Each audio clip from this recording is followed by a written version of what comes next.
warahmatullahi wabarakatuh. Pada penguasa alam, Allah Subhanahu wa taala, Tuhan yang Maha Esa, kita berserah diri. Semoga kita selalu dilindunginya dari mara bahaya, dari musibah, dan kita diberi rahman dan rahim. Kita dapat hidayah dalam hidup ini. Salawat dan salam kita aturkan kepada besar Muhammad sallallahu alaihi wasallam. Allahumma shalli ala Muhammad wa ala ali Muhammad. Assalamualaikum ya Rasulullah. Assalamualaikum ya Nabi Allah. Saudara sekalian, dalam pertemuan kali ini kita masih membicarakan tentang teori sastra. Terlalu banyak yang bisa kita pakai sebagai pisau bedahnya. Nah, kita masih bicara sekarang tentang objektivitas. Bicara tentang tekstual. Jadi bicara tentang karya sastra itu. Terlepas dari yang lain. Nah, kalau kemarin kita bicara tentang pendekatan struktural, sekarang ada lagi nih, pendekatan stilistika. Stilistika itu pendekatan melihat dari aspek bahasanya. Karena bagaimanapun susastra itu medianya bahasa. Bahkan susastra dikatakan susastra karena dia punya ciri khas bahasa. Nah, mari kita pahami dulu, karya susastra itu si pengarang punya yang namanya lisensia poetica. Kebebasan dia menggunakan bahasa. Kebebasan bagaimana? Ya kebebasan dia yang bertanggung jawab. Nah, biasanya sastrawan itu menggunakan lisensia poetica itu dengan alasan. Yang pertama alasannya membangun keindahan estetika. Yang kedua alasannya bisa jadi bahasa yang ada tidak terwakili atau tidak mewakili perasaannya. Maka dia akan menciptakan bahasa sendiri, idiom sendiri. Yang bagi orang bahasa tidak normal nih. Tapi begitulah karya sastra. Nah, dimulai dari yang terkecil dalam ilmu sastra itu. Misalnya, kita mengkaji tentang kelaziman menggunakan afiksasi. Afiksasi dalam bahasa. Imbuhan. Nah, di Sajak Khairul Anwar, orang menjumpai sebuah pemakaian afiksasi yang menurut ilmu linguistik kurang tepat. Tapi tentu Khairul Anwar punya maksud sendiri. Perahu tidak lagi berlaut. Nah, kata ber. Logisnya dalam ilmu linguistik harusnya dia menggunakan kata depan. Ke laut. Jadi perahu itu menuju laut. Tapi kali ini tidak. Dia ingin menyampaikan perasaannya dengan menggunakan yang tidak lazim. Afiksasi awalan ber, prefik dengan objeknya laut.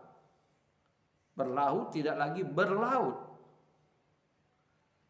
Kenapa? Mungkin saja Khairul Anwar itu merasakan antara laut dengan perahu itu nggak bisa dipisahkan. Ya dunia perahu itu ya laut, bukan darat. Perahu itu bisa berarti fungsi dan berfungsi kalau dia berada di laut. Kalau dia berada di laut. Nah, inilah salah satu bentuk lisensia itu. Di samping itu kita bisa menjumpai juga dalam puisi Ibrahim Sattah. Bentuk pemenggalan yang tidak lazim. Ada kata yang dikalahkan dengan pertimbangan tipografi. Di samping itu secara tersirat, si penyair akan mengatakan dia lebih terpengaruh dengan pola rima pantun. Kebiasaan pola rima pantun. Dari kian sepi. Jadi dipenggalnya dari lalu ke bawah kian sepi. Dari kian gurih. Apa salahnya si penyair menulis dari sekian sepi, dari sekian duri, maka rimanya akan bunyi akan seperti gurindam. Tapi tidak, dari se bunyi e, kian sepi bunyi i. Dari se bunyi e lagi, kian duri. Jadi abi-abi.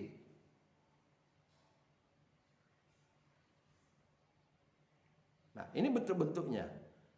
Lebih dasar lagi kalau kita bisa melihat ada kosakata yang tidak terdapat di dalam kamus sekalipun tidak terdapat. Itu terdapat pada pada sajaknya Sutarji Kalsubahri yang mengatakan sepisau pa, sepisau pi. Sampai setakat ini para kritikus, pengamat puisi mereka-reka. Sutarji tidak membuka rahasia itu. Ada yang mengatakan sepisau pa, sepisau pi itu dari kata sepi, pisau, dan apalagi api ya. Terserah orang. Tetapi begitulah Sutarji mengungkapkan perasaannya dengan idiomnya tersendiri.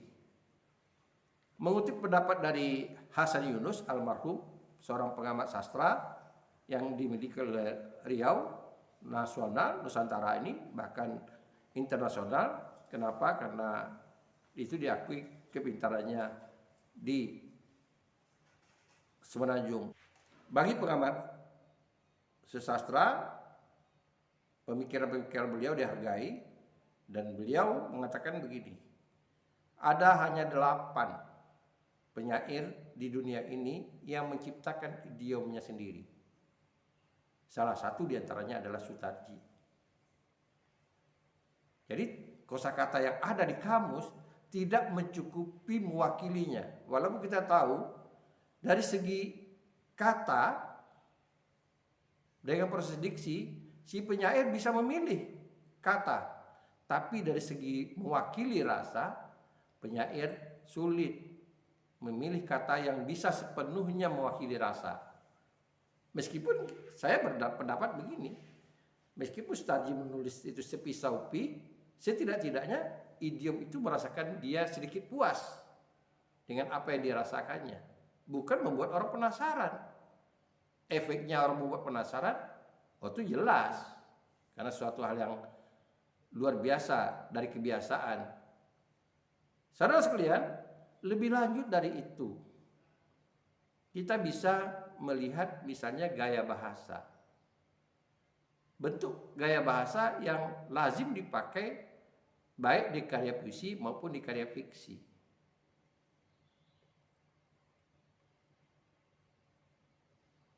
Nah, Anda bisa melihat misalnya kita bisa menjumpai bentuk gaya bahasa dalam sebuah puisi.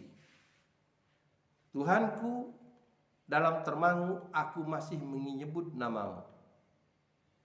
Walau susah sungguh mengingat kau penuh seluruh. Itu gaya bahasanya, indah, merimanya, kemudian ungkapannya itu terasa. Atau Tuhanku, kita begitu dekat, seperti api dengan panas. Aku panas dalam apimu. Sesuatu hal yang tidak bisa dipisahkan. Ini gaya yang luar biasa yang diciptakan oleh penyair. Dia mewakili perasaannya. Nah, gaya-gaya bahasa ini kalau dalam kajian stilistika, di samping kita bisa mengidentifikasi gaya bahasa mana dari teori gaya bahasa, kita juga bisa melihat kecenderungannya. Karena gaya bahasa ini juga bisa menjadi ciri khas dari si penyair. Bisa jadi dia menggunakan gaya bahasa dengan diksi yang sama, tapi artinya berbeda.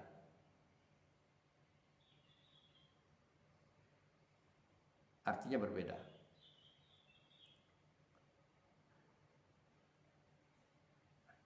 Kita beri contoh gini. Dalam puisinya Toto Sudarto Bachtiar, gadis peminta-minta. Setiap kita bertemu gadis kecil berkaleng kecil, senyummu tak pernah meninggalkan duka. Menatap padaku pada bulan merah jambu. Ingat, bulan merah jambu, kata bulan. Kemudian di lirik lain dikatakan, bulan di atas sana. Jadi kata diksi yang sama, artinya itu berbeda. Nah, ini keunggulan menggunakan makna konotatif, bukan makna denotatif.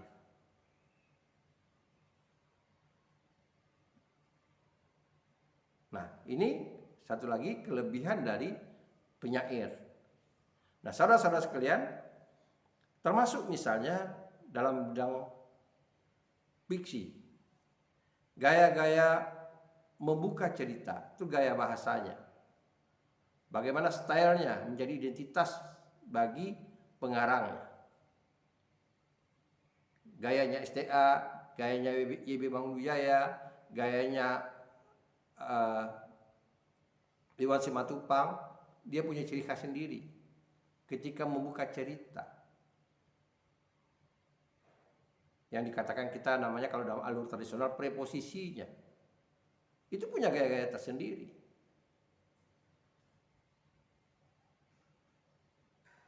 Nah, akhirnya menimbulkan, oh ini gayanya si A, ini gayanya si B.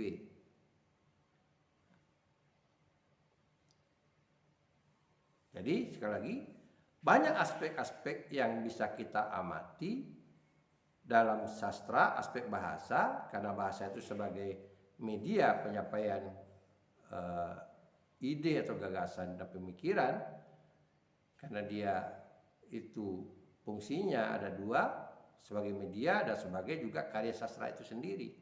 Karya sastra itu sendiri.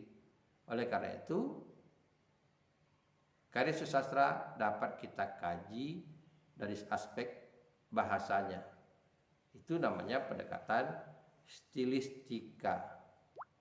Nah, pendekatan stilistika ini bisa jadi kita menggunakan teori yang ada berlaku di dalam ilmu linguistik. Nah, contohnya ada penelitian mahasiswa yang objeknya juga karya mahasiswa. Dia ingin meneliti mahasiswa itu membuat puisi, liriknya bagaimana. Dan dia mengambil dari 3 pendekatan, klausa, kalimat, dan frasa. Ditemukannya teori yang digunakan di dalam frasa, pola-pola frasa yang ada di bukunya, tetapi ada tidak terdapat di dalam karya puisinya. Bahkan dia menemukan pola-pola frasa baru pada puisi mahasiswa. Berarti susastra dapat dikatakan pada satu saat atau pada satu waktu, kalau kita kaji aspek bahasanya, bisa menyumbang perkembangan ilmu linguistik. Itulah kepentingan kita mengkaji karya sastra dari segi pendekatan stilistika. Di samping kita bisa menambah wawasan stilistika, wawasan kebahasaan kita, linguistik kita, kemudian kita bisa mencari sesuatu yang menjadikan dia berbeda dari teori linguistik. Banyak hal lagi yang bisa kita perbincangkan sebetulnya dari pendekatan stilistika. Kita bisa membincangkan itu kalau kita mulai bekerja meneliti dengan teori stilistika.